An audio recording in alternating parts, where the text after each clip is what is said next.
Hello friends, welcome to our YouTube channel. In this video I am gonna tell you about how you can fix your internet problem in your AI plus smartphone. Before watching this video, if you have not subscribed to our YouTube channel, then subscribe to it and like our video.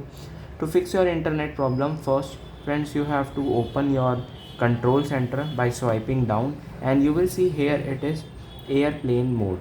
You have to press it, and you have to open it for 10 seconds, and after that you have to just turn it off, and now it will refresh your internet connection.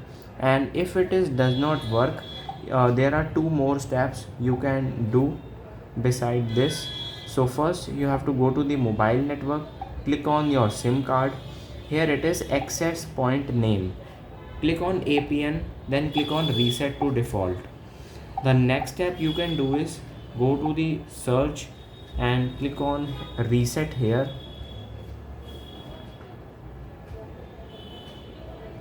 like this, and click on reset phone, and you have to do a reset network setting, so it will fix your network problem if it is crashing or sometime it is not available. I hope you like this video. If you like this video, then subscribe to our YouTube channel for more helpful tips and tricks videos. See you next time.